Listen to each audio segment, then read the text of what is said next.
Good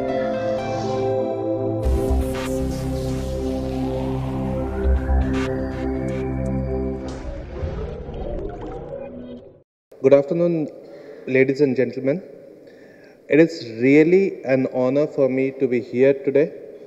I cannot speak more about the sort of thought processes that I have seen and heard earlier during the session, and it resonates very closely with the nature of work that I am currently doing in TCS.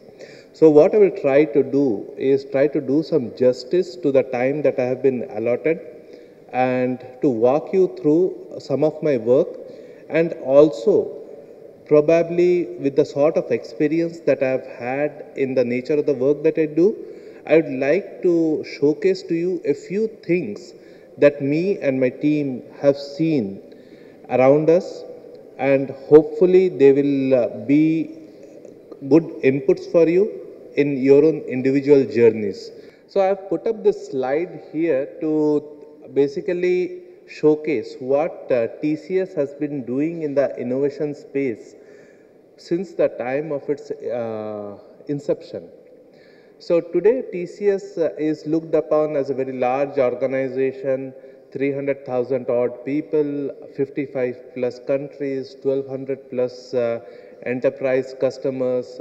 Most of the enterprise customers are leaders in their own right, in their own space and all. But it was always not like this. It also started off very small in 1968, and over the years it has crossed the threshold of being a startup to what it is today. But throughout its journey, TCS has consciously kept its eyes and ears open to what is happening in the world around it in the IT space. Because it has been working in the IT space, it has kept its eyes and ears open. And this is the journey that I've tried to project here. What is today probably can be talked about as a disruptive innovation since the early 1970s when it was doing offshoring. At that point of time, the word offshoring did not exist. It is a word which has come into existence in the recent past, but we have been doing it since 1970s. There were not too many companies out there, hardly anyone knew what computers were about, but we have been doing it. So is it disruptive innovation? I don't know. I mean, people can claim that yes, it is disruptive innovation. But anyway, we have been associated with universities since a very long time. We have established in the early 1980s a dedicated research and development arm called TRDDC. This was based in Pune. Incidentally, today at this venue, I came across a few ex-TCSs, some of them very dear friends of mine, and also people who used to know TCS from the early 1990s. And they are all talking about TRDDC and they seem to be nodding their heads. So it has been around for some time. And in this journey, today we have a formal setup called a CTO organization. It is the organization which does the R&D part of TCS. That is where I belong to. And under this CTO office, we have got about 19 innovation labs running which work on a variety of themes. And beyond those 19 innovation labs, we also have the Co-Innovation Network program, COIN program, which effectively acts as the eyes and ears of the CTO and TCS to the external world. What is happening in the external world? What are the new research which is happening? What are the new startup ideas which are coming up? And how can my customers and my organization benefit from those? This is this spot which the COIN team and the COIN program is working in. What is happening in the external world, external to TCS, and does that new work have merit for my customers and for me? And if we think that there is merit, how can we work cohesively together to bring that value to our customers and to ourselves? So that is what the COIN program is all about. We have got a set of well-defined mechanisms, well-defined toll gates through which we make sure that we are able to recognize ideas, good ideas early on in the game. So this is what it is about. This is the innovation process that we follow.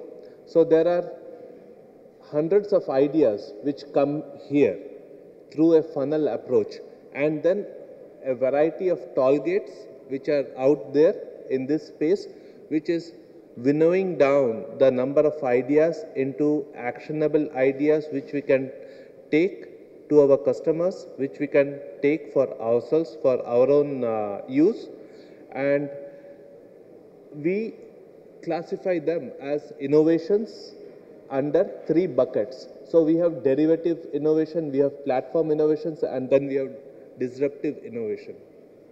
So this is how we are taking a series of good ideas and winnowing them down into smaller handful of ideas which will possibly hold value for our customers and for us.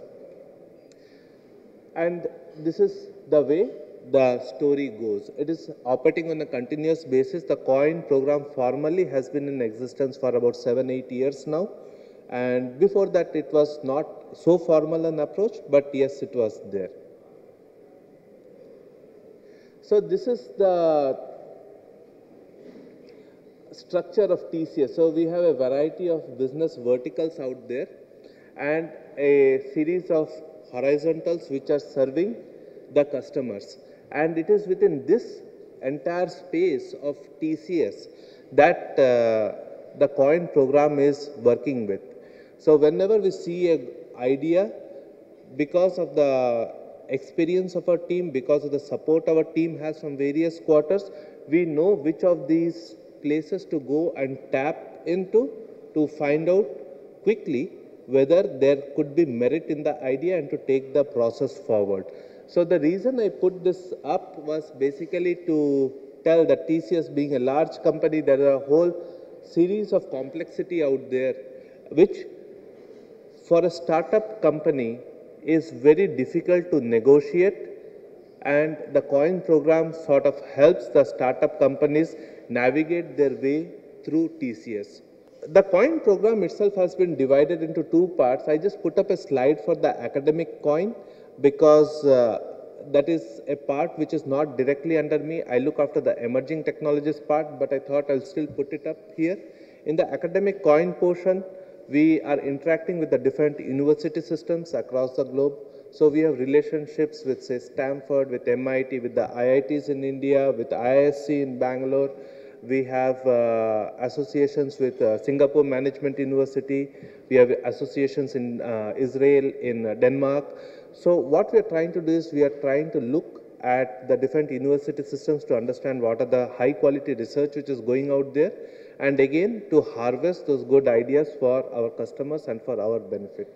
So we have got again a bunch of processes out there which we do, and so that was the reason why I put up this slide.